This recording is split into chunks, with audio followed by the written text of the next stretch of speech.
Good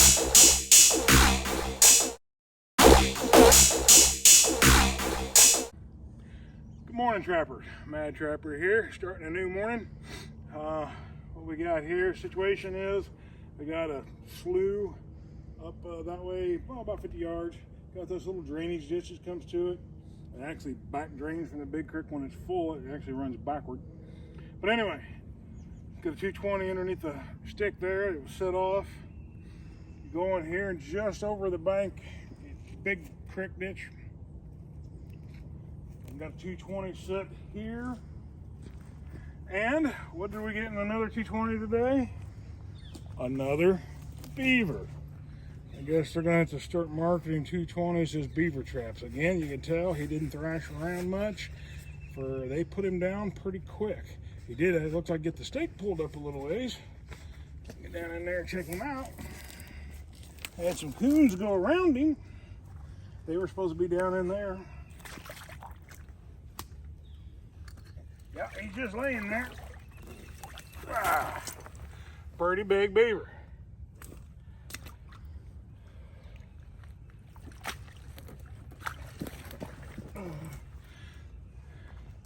Again, just a 220 on the stabilizer with the number 9 wire.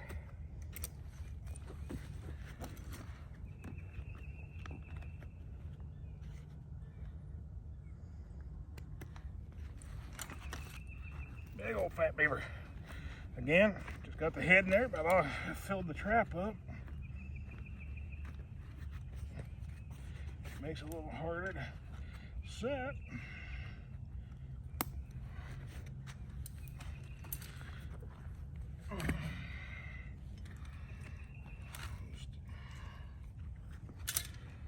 Little loop on the end of the cable, slide it on the stake. Open the trap up.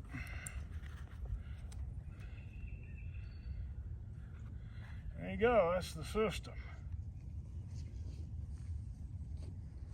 All right, trappers, we just caught that beaver in the 220 around the corner, literally probably 50, 60 yards. This is one of the bridges that are on this here property. They've got, I don't know, a dozen, 15 of these. It's really unique. On this bridge, however, what we have is some fresh bobcat scat from last night. I actually almost run over it when he's going across the bridge, and some old. Then if you come up here, and she can focus in, what you got is, you can see Cat just walking back and forth, back and forth, back and forth there. Over here, he's just doing circles out here, walking around, walking around. You can track him all the way up to here.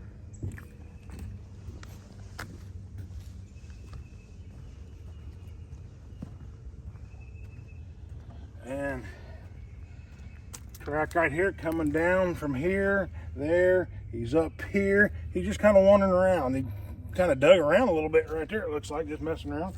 Why is he doing all that? Because there's a possum, I guess, in that DP right there. And he must have been looking at it. So what we're going to do is go behind the buggy and put in a cat set for sure. We'll show that in just a second. All right, trappers, we're right by the bridge where we showed you that cat sign. Going to put in a dirt hole. It's not optimal place. I wish I would have brought one of my buckets. It's too far to drive back just for that. It's still pretty muddy. We'll see if we can get enough dry dirt to make the set. Got 2 auger bits I use. The small one I use for coyote sets. The bigger one is what I use for cat sets, just make it flashier.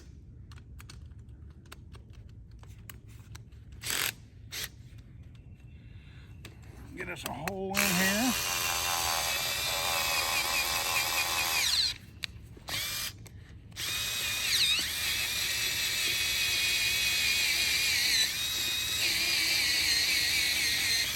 Nice. The bigger the better. Might get enough dirt out of the hole dry enough to bed the trap with.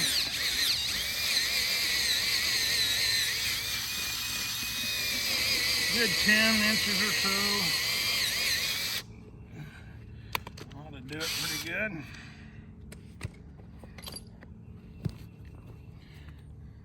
Again, I use the pogo anchors.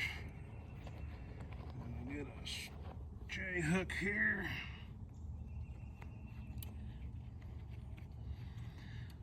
A 2-inch. All my Predator ones, I use the 2-inch washers.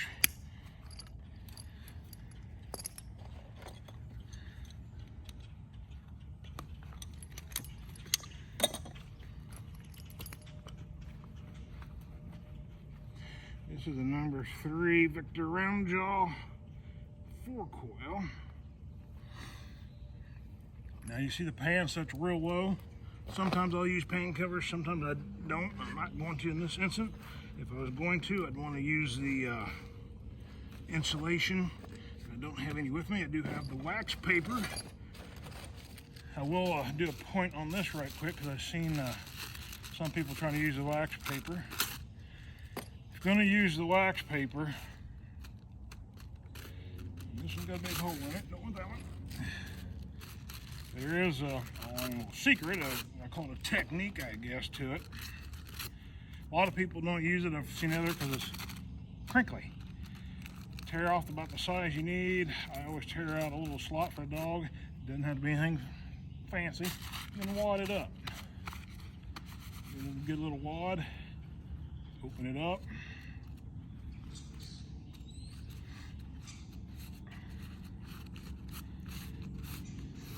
Get your edges back out. And now, it's not crinkly anymore. So if you want to use the wax paper as a pan cover, by all means do. You crinkle it up, it won't be as noisy. Now I do my trap beds a little different than I've seen some on my YouTube research. I just dig it the size of the trap. Place for the levers. You know, some guys start up here, blow out the whole bed, which is fine. It's to each his own. I ain't saying that's a wrong technique. I'm just saying that's not my technique. Make sure it's the right size. I don't know if that'll pick up good in there, but that fits perfect in there. I don't have a lot of packing and everything I got to do around it. I mean, it's in there. It's just a little dirt around it. Good to go. I left a deeper hole in the bottom for the chain and the swivel to sit into.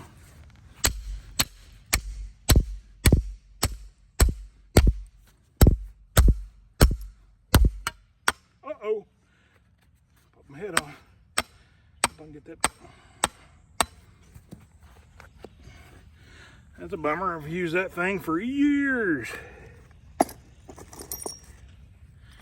Yeah, we carry pliers for that, and I have another spare driver. All right. Now these here particular traps are not night latch as far as a night latch goes. They're just made on a very hair trigger. So get it all stuffed back in. Can't be afraid to work inside the dark jaws of your trap. You got it tuned right, everything's good. As long as you don't hit the pan, you're good. Now that is about as solid bed as you can get. You notice, even without anything under the pan, there's nothing creeping underneath of it. Now I'm not saying in the rain something wouldn't wash underneath there, but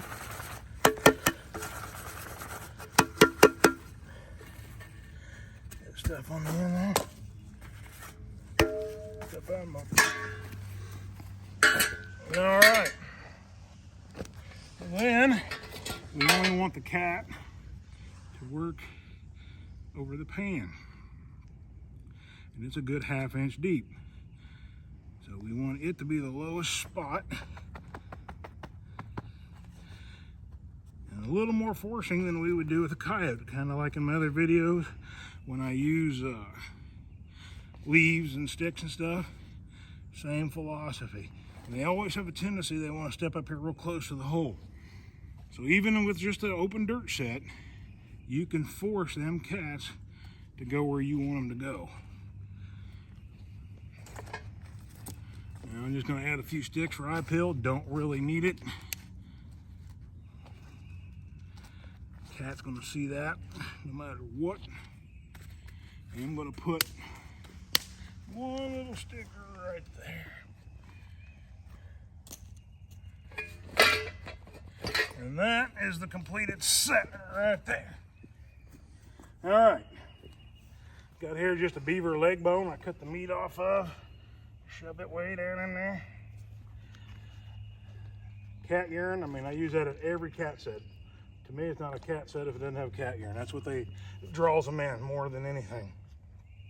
I tell these gloves are different. I change gloves. I never handle my set equipment with any gloves I bait or lure with. So I went and changed gloves and I put my tool bag up. But that's it. Not saying it won't catch coyote. Definitely catch a gray fox if one comes around. But that should hammer a cat. Hopefully in the next day or two we'll be showing one. All right, trappers. Duck Lake crossing coming up in here. This is the only place I've got a couple nutria. And I have one of the Hags bracket slide rods here. It's down. I don't know if there's anything in it. I haven't pulled it up yet. May not either. Hopefully it's not empty. Oh, Nutria Rat. MB750. Not a very big one. They're a scourge. I've trapped this place, I want to say 16 years. Not every single year, but started trapping about 16 years ago. And this is actually the pool that I caught my very first nutria on. That is mounted and in my basement. But that was probably 10, 12 years ago before they started showing up here. And now it's, you know, pretty a regular thing to catch them. And the bank at the bottom is hard as rock.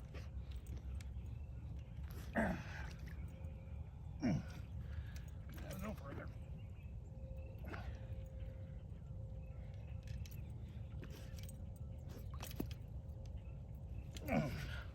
Woo.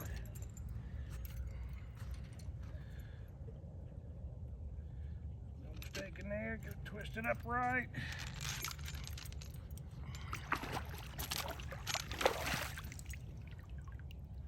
Yeah, this old hard clay. Don't give up. MB750. I drug that log up there, just kind of narrow it. You got the weed line here, the old trail. So hopefully we'll get a beaver or otter there one day. So we're definitely thinning out the old nasty nutria rats. Like I say, this is a littler one. Kind of half beaver, half muskrat. Oop. But anyway, we'll get on down the line. Okay, trappers, we're at the the place yesterday. I had the great crossover slide going down where we had the beaver caught, and then we put in an additional 330. We have something caught, but we will show that in a little bit.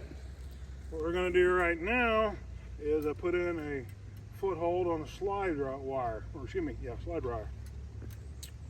Trap. I already have the slide wire, stake, wire, and a cinder block that I had to carry about 40, 50 yards. On my slide wires, use a 1/8 inch cable. I have them already made up, coil them up, keep them in the trap. Kind of a little compact unit that way. These are approximately around 10 feet.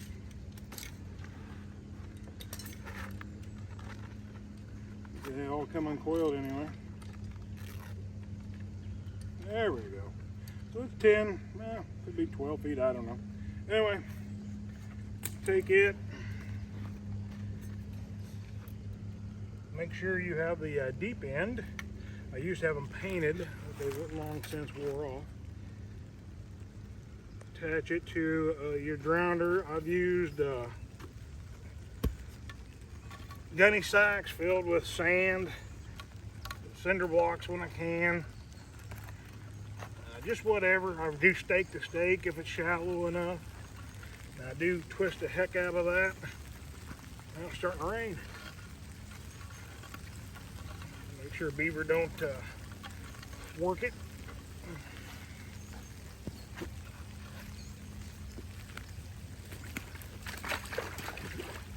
Well, this is a pretty well marked trail. Otters must have been here eating crawfish.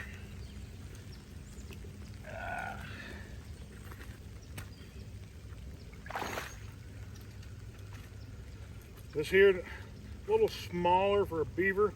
It's another number 3 Victor.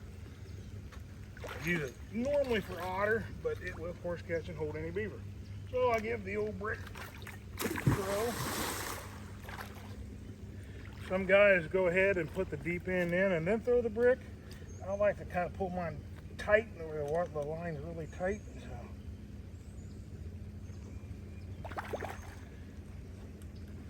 I take my rod if it's sloped, run it around there, digging out my little bed. Got that good. Put in my top stake, using a 1/2 inch rebar. Well underground.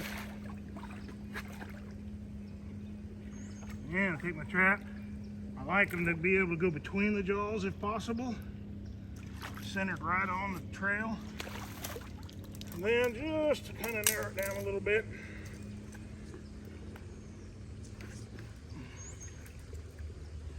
Just for them to say, hey, go here. They don't know when trees grow, so this shouldn't bother them. Not forcing them down too much. I don't know what that took, a couple minutes. But hopefully we'll have a beaver or an otter down on the deep end tomorrow. Now let's go over the hump here.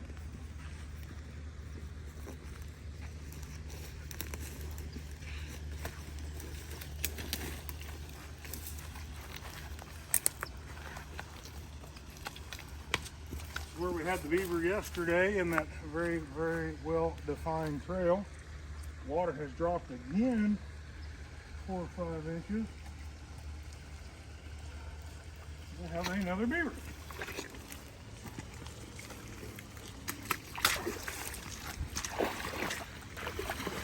He didn't go very far, which I don't like. I'd rather I use the long wire so they swing and get out of the way.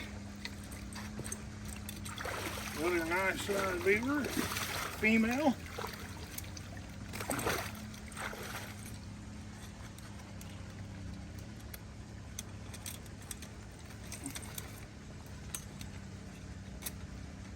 Yeah.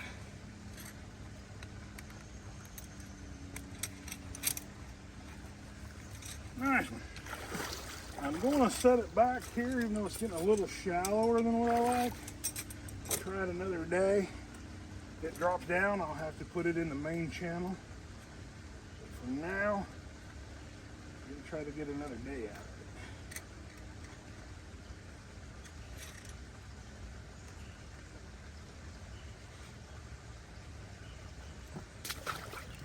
it. Didn't move many of the sticks, so we'll go right up underneath there. The springs are done in good. Do that.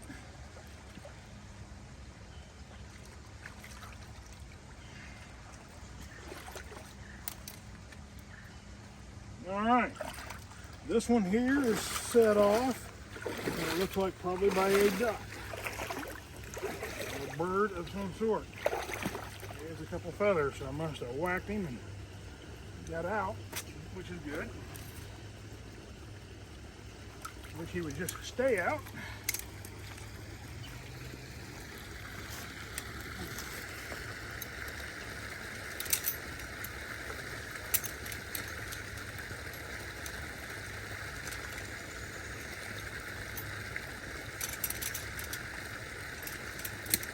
I do have setters, and once in a while I will have to use them, especially without a beaver like stuff in there. You can't get your hand in there anywhere to get around the springs, but I don't like to use them if I don't have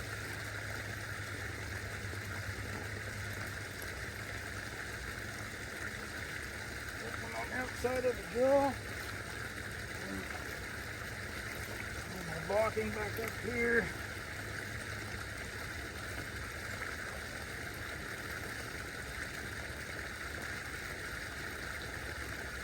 Put the stuff over here. That ought to do it. So, wired off my duck, got a beaver, got a foothold on the other side, so hopefully tomorrow we'll have some good results. I'd love to see a family group of otter come through here, but we'll get on down to the next set. All right, trappers, what we got is just another Mississippi coon caught in a coon dagger using the molicious DP bait. I don't know, the producer and editor want me to try the trick again of getting them eat. I don't know if they will or not. I'm gonna try. They may eat me.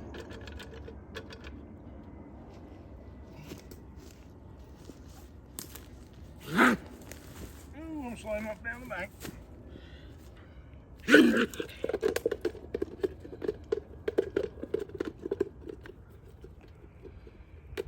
Oh yeah, once he finds it, he's gonna eat her up. Unbelievable way they do that.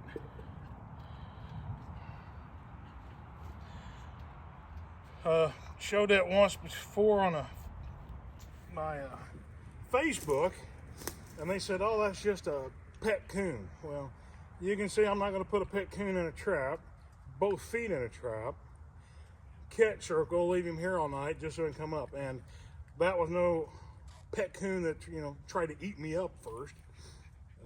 But once they smelled the molicious, they can't help themselves. Anyway, we'll get him taken care of and get on down the line. All right, trappers, we hit another crossover on a creek. If she'll shine it both ways. And what we did is where it narrows down, if she'll walk over here, where it narrows down between the tree that's kind of in the water and the bank, we had a 330 down there. Yesterday it was set off, but today, I don't know if it's focusing tight enough, but I can see a tip of a foot sticking up, and that looks like it belongs to an otter. Let's go down here and check this out.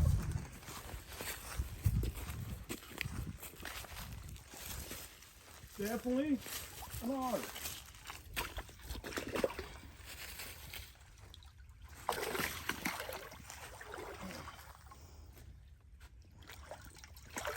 Oh, big old dog otter too. A big old dog otter. Nailed him in a 330. Like it. Just a standard little, I guess, channel set. Yeah. It was a good 330, and the reason it put him down, he didn't move much.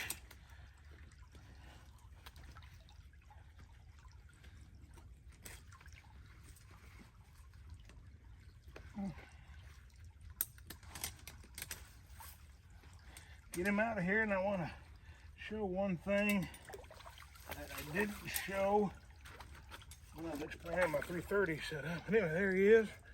Big old dog. When I was talking about how I do the cable attachments before I run up onto the wire, one thing I forgot to mention is a loop that goes into the spring eye of the trap. I make it pretty big, that way it can, you know, freely move anywhere. And then of course the box swivel. But anyway, if you decide to do anything like that, you want a big loop on the very end so the trap can move freely. And we'll get her reset. And work my triggers over a little bit.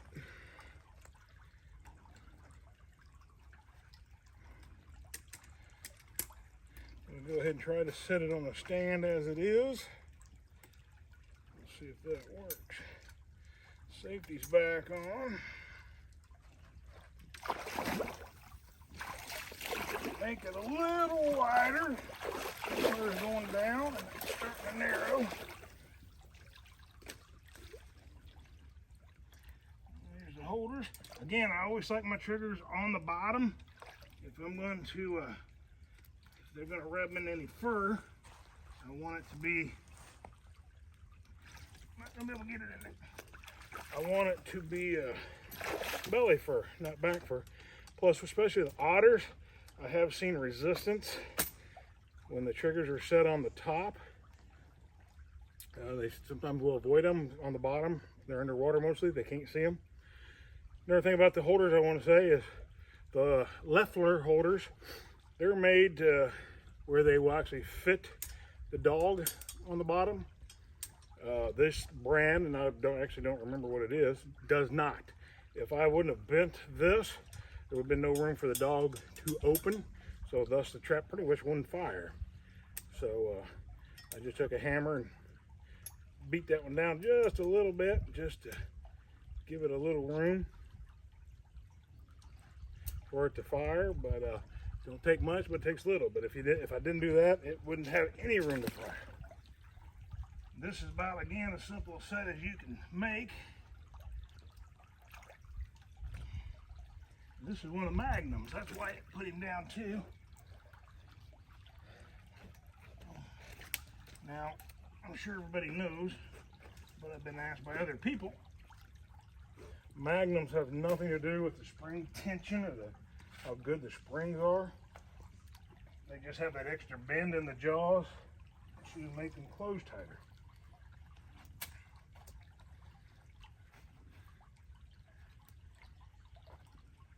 All right, safeties are off.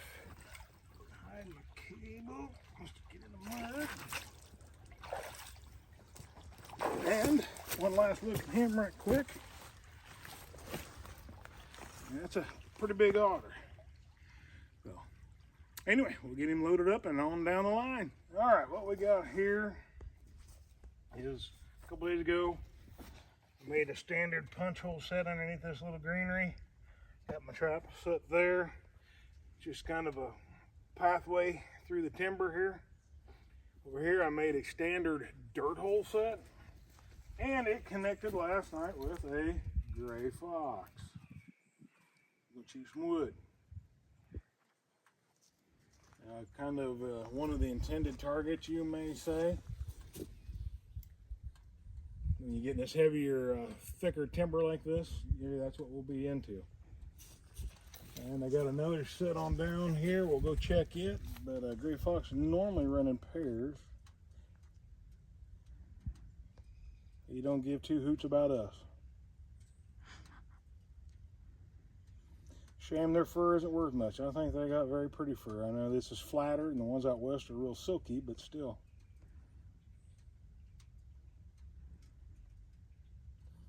We'll get him taken care of, get the set remade, and on down the road. Finishing up the day, this is the very last set to check.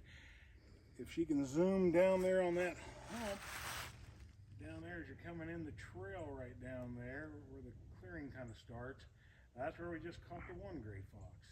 And then come down here about 100 yards, got a set up underneath this root, kind of like a rabbit den set, and we popped another gray fox. This one here was on a drag, so he didn't tear up the set.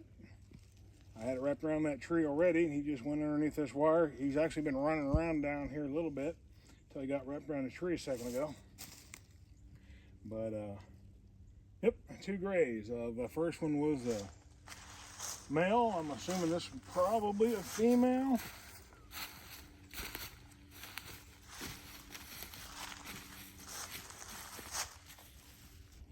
This is a female. That's usually the way I see the grays. They usually travel in pairs. So we caught the female here, the male went up there and got caught, or vice versa. Anyway, we'll get her taken care of and remake the set. We'll show this one and then we'll show that one on the way back out, how I remade them. All right, this is the remake. It's done. All it is, like I said, a hole I dug underneath the roots of a tree, make it look like a rabbit or something. Got my bait in there, a little bobcat urine on the side. Of course, my trap's right here. Doesn't really show it, but there's a ledge right here. They have to step up over in. That's why I pulled these sides in a little bit.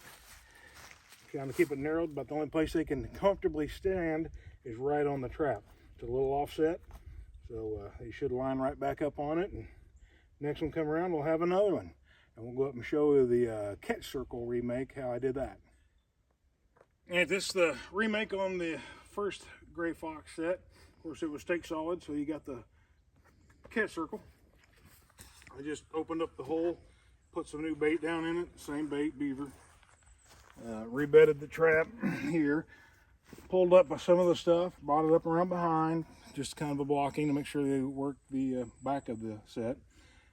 Left the trail open, kind of a walk-through theory. A little pile right here so they don't, you know, try to come in from the front and go offside. I want them to go right in up over the trap. So, of course, the trap's right here. Lowest spot, most comfortable spot. I do have an edge right here. You can see this stuff here. It's got a good edge. Got a good edge right there, so they got to step up over right in. So, hopefully another fox or bobcat will come up through here, and we'll pick up a few more.